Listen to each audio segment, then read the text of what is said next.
and welcome to episode 47 of the West Aurora 129 podcast. I'm Dr. Michael Smith, superintendent, and I'm excited to bring you another engaging conversation as we continue our series highlighting the leaders within our district. In today's episode, we're featuring the impact of two principles shaping culture, community, and student growth in West Aurora. We begin with Herget Middle School, a school named in honor of Robert L. Herget, a lifelong educator and respected leader in West Aurora's history. Mr. Herget began his career in 1949 as a teacher and coach, later serving as principal at Jefferson and Franklin Junior High Schools before becoming the district's assistant superintendent of instruction, a role he held until his passing in 1981.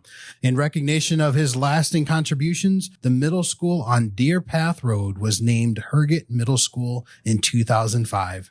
Carrying forward that legacy of leadership is Principal Cindy Larry. Welcome, Cindy.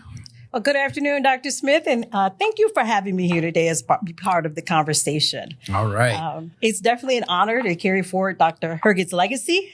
His commitment to education is something that we strive to live up to every day at Herget. It's also, I would say, a pleasure to remain in contact with the Herget family over the years. Yeah. We definitely, as Huskies, wear and carry the Herget name with pride. Once again, it's my pleasure to be here, share a little bit about the amazing things that's happening at Herget Middle School. Awesome. And again, welcome. And from one legacy of leadership to another, we now turn our attention to Jefferson Middle School, an anchor in our district since it opened in 1958. Here's a fun fact. The name Jayhawks actually comes from the phrase Junior Blackhawks, a nod to the school's close connection with West Aurora High School. That tradition still runs deep today, reflected in the strong sense of pride and community that defines Jefferson.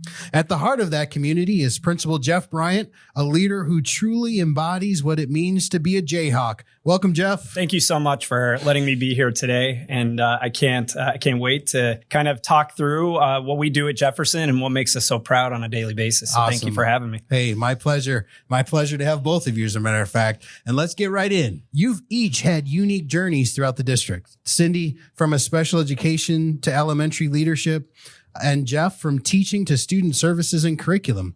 How have those experiences shaped your leadership today at the middle school level? Cindy, you want to start us off? Absolutely. My background in special education has allowed me, I would say, the opportunity to work with differently abled students that helped me shape how I approach leadership, right? Because it taught me always to look at the whole child.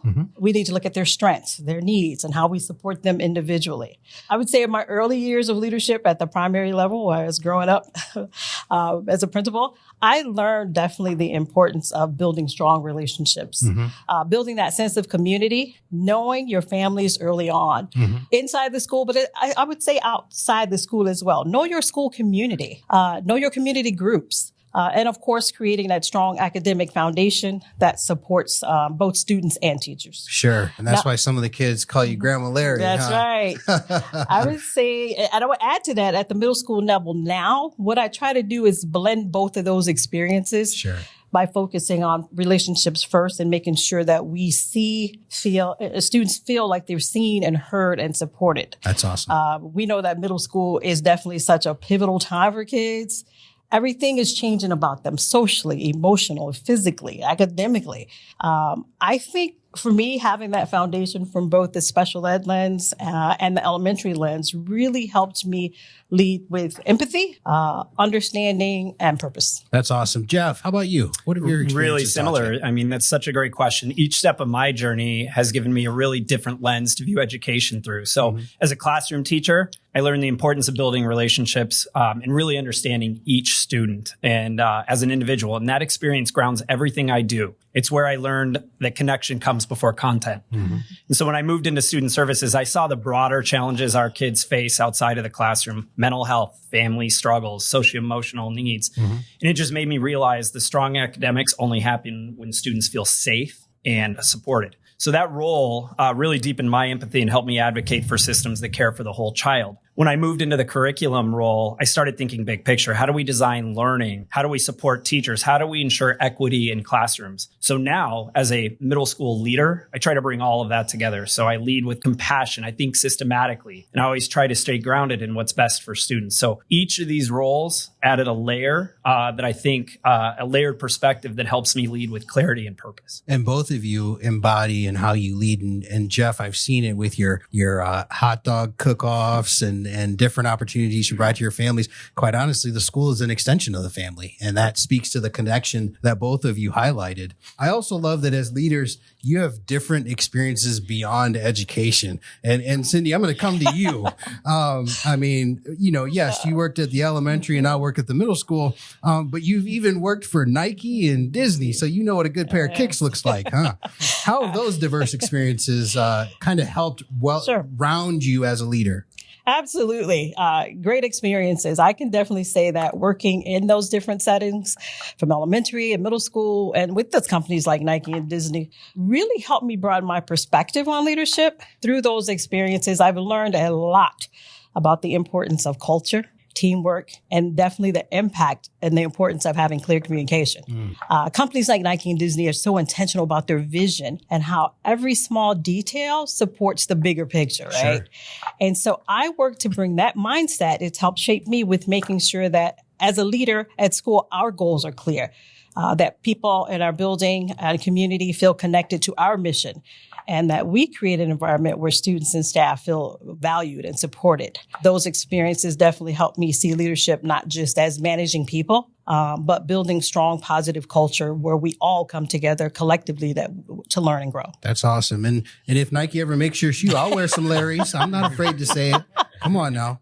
I love Jeff, uniquely, you've spent the majority of your career at Jefferson. So from a teacher to stepping into administration, you've really poured into what it is to be a part of the Jefferson community. From that long-term perspective, how has that helped you face the challenges you're now trying to address? Yeah. So being part of Jefferson Middle School for most of my career has been a gift. When you've walked the halls for as long as I have, you don't just know the building, you know the heart of the place. Yeah. And you know the traditions, you know the families, the stories behind all of the challenges. And that kind of perspective really helps me approach problems with a long view, not just like a quick fix. Sure. So I've seen cycles, what works, what doesn't, how small changes can ripple over time. So when a challenge comes up, I'm not just reaching or reacting to the moment. I'm thinking about what this means for our culture, for our future, and for kids 5 years down the road. That's good. And so it also means I've built deep relationships with our staff, the family, and community, which is huge. People know I'm invested. And I think that trust makes it easier to have honest conversations and work through hard things together. The long-term connection gives me the patience and I guess clarity to stay steady even when things are getting tough there. That's good. And as Cindy said, attention to detail, you just spoke to dotting the I's, crossing the T's. You could hit the ground running because you know that you knew the stories. It wasn't introducing yourself. It was, I know you, you know me, let's go. Yep. That's awesome. Now, middle school is such a pivotal time for students. I have recovered or at least survived 3 series of middle schoolers with my own daughters. So I can only imagine leading a school full of middle schoolers. What makes this age group so special to the two of you? And how have your schools helped students kind of navigate the transitions that's happening to themselves individually and just academically? Jeff, you want to start us off? Sure. So, we all know middle schoolers are at such a unique crossroads in their life. They're not little kids anymore. But they're not quite teenagers either. And so what I love about this age is how full of potential they actually are. They're figuring out who they are, testing boundaries, exploring their passions. It's messy sometimes, but it's also incredibly inspiring. Mm-hmm. So, what makes them special to me is their honesty. They challenge you all the time. They question things, but they're also looking for someone to believe in and guide them and give them space to grow. That's a responsibility I don't take lightly. I have my own middle schooler at home. I just went through a middle school experience.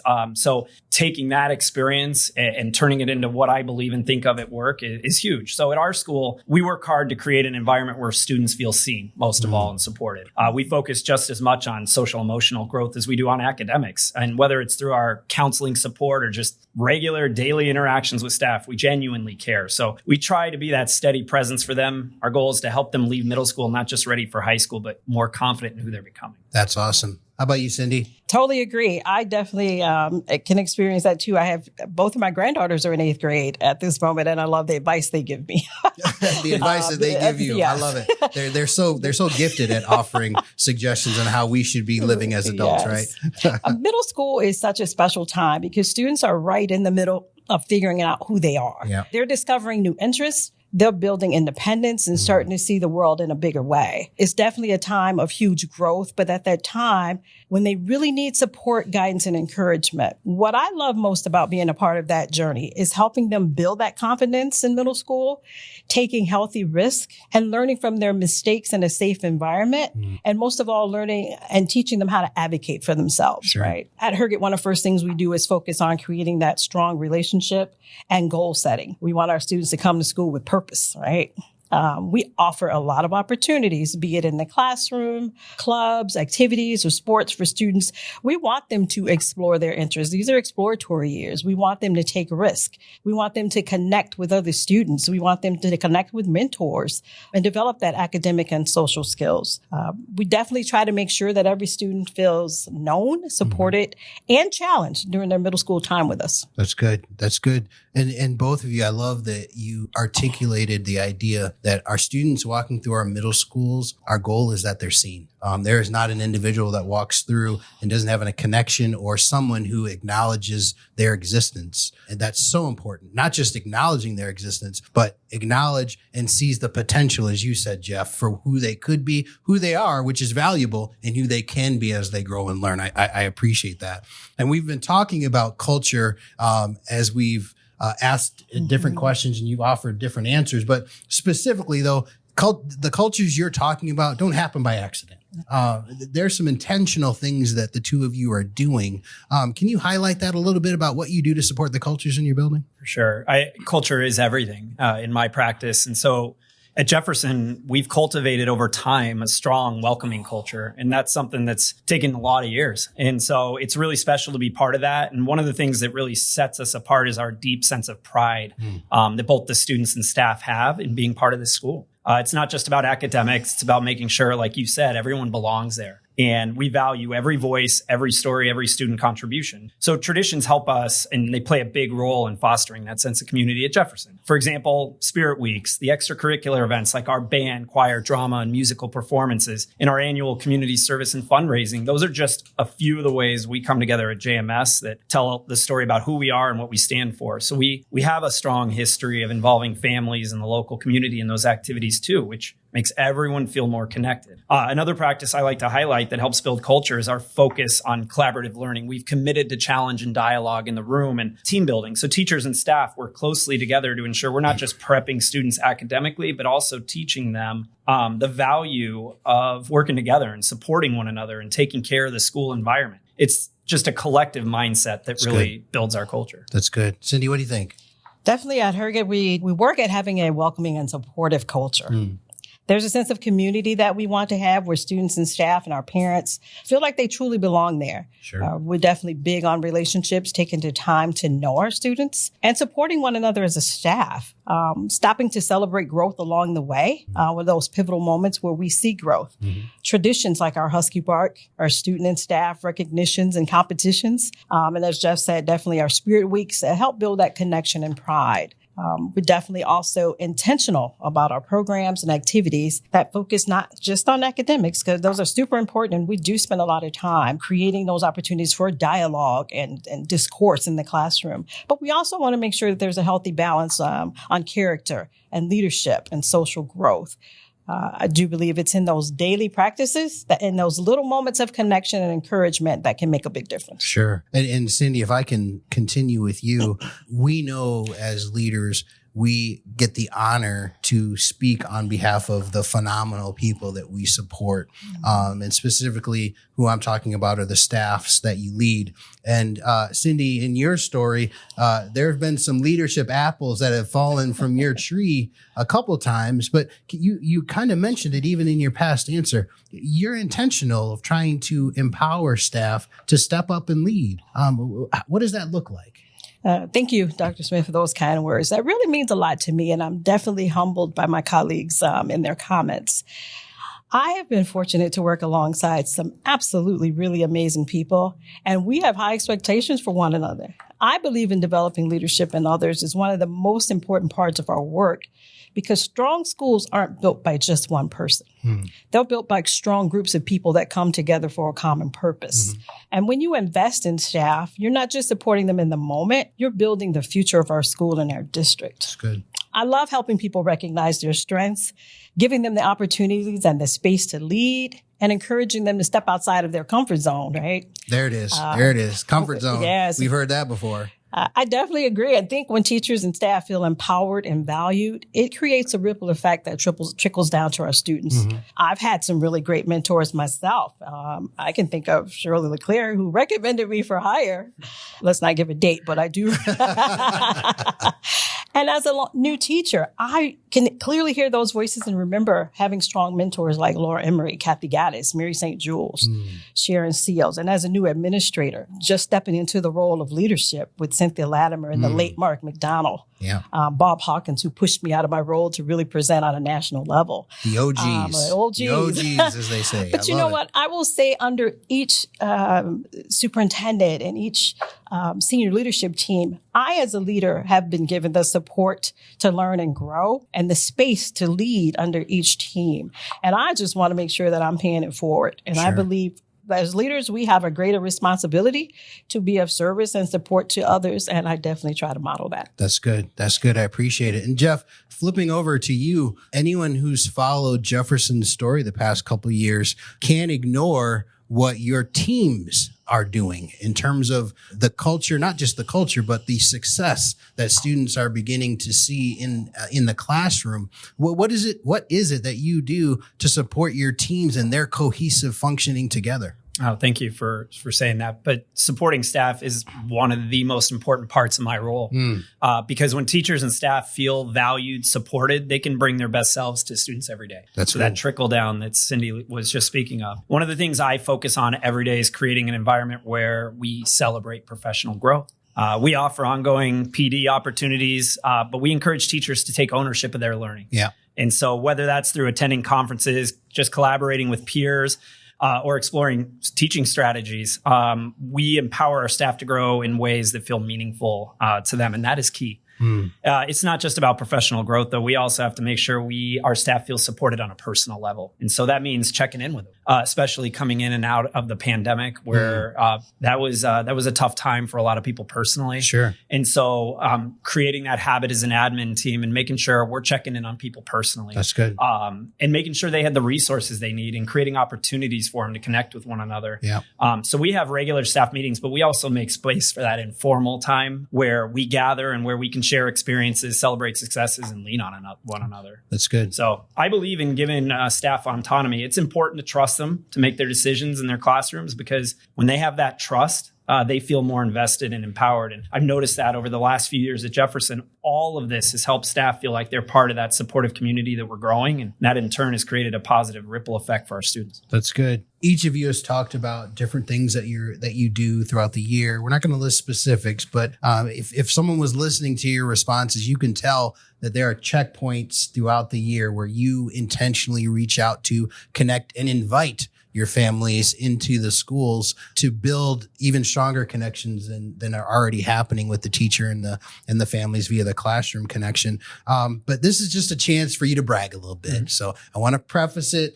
Please don't hold back. You know, you get the flowers. But what is something, Cindy, if I can go to you first, that you could think of a moment in time for Herget that just reminded you of why it is that you do, that it all matters? Oh boy, yeah, there are so many moments that stand out. Family involvement definitely stands out and looks different at middle school. I think students are starting to want more independence. That connection to families is so important.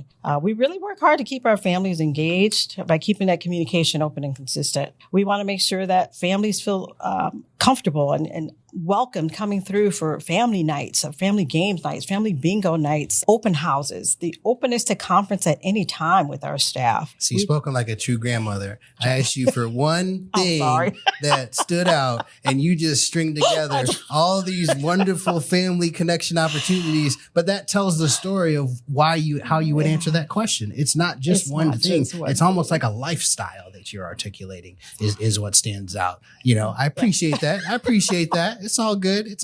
If you think of something specific, we'll come back to you. Jeff, is there one thing that has happened over the course of a couple of years here that stood out to you? I think I'm going to go down that same road. See? There isn't just one moment. It's just the sum of many moments, I guess. And I can agree with Cindy. Like one thing that really truly does stick out to me, though, is when we see our students succeed, not just at the middle school level, not even at the high school level, but beyond out into the community. So when I run into former students who've graduated or hear about them succeeding in their careers, their families, or college, that brings everything full circle. Sure. No, that's good. That's it. Yeah. Okay. No one can see that, Cindy. You're raising your hand.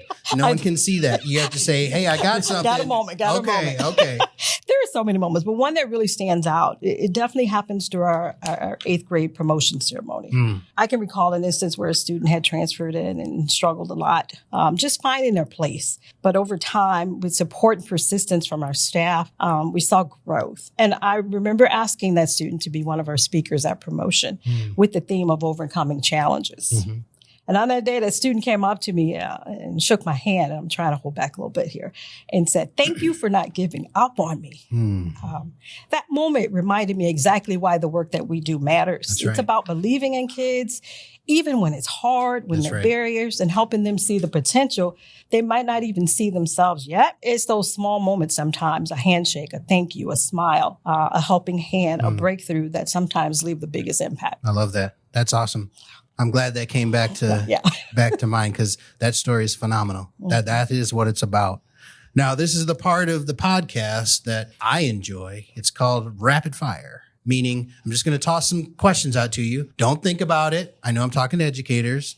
We're not going to write a lesson plan. Just give me an exact response. First thing that comes to mind. All right. Jeff, you're smiling, so you're up first. Early bird or snooze alarm? Early bird. There you go. Miss Larry, Miss Cindy, Mountain View or beachfront? Mountain View. Mountain View. Ooh. All right. We'll let you think about this one. Jeff, favorite subject in school for yourself? Social studies. It's because you were a social studies teacher. See, people don't know that. Okay. Cindy, favorite subject in school? Language arts. Language arts. Okay. All right. How about this one? What is your hidden talent? Oh, boy. Got that one. Oh, man. And there we have it, folks. I think upsetting my wife. That's the thing I'm best at. She looks at you and says, this has got to be a talent because it keeps happening. Super talented. There you go. Yeah. There you go. I love it. I'm a self-proclaimed DIYer. DIYer. I started a lot of projects, though. So in your mind, it's a talent. If anyone else was watching, who knows? But we'll go with it. No, I love it. I love it. Cindy, Jeff, thank you for bringing your energy, your insight, and your heart to today's conversation. It's inspiring to hear how you're leading through connection, challenge, and care during such a formative time in students' lives. The work happening at Herget and Jefferson is clearly shaping more than just academics. It's creating confidence, community, and opportunity. Thank you so much for being here. Oh, thank you for having us. It was my pleasure. Yeah, thank you for giving us a chance to sit down and chat with you. 100%. To our listeners, thank you for tuning in. You can subscribe to the West Aurora 129 podcast on Apple Podcasts, YouTube Music, SoundCloud, or the TuneIn Radio app. I would encourage you to subscribe to our broadcast and stay tuned for next month's episode featuring the principals of Nicholson and Schneider Elementary Schools. Everyone have a wonderful day.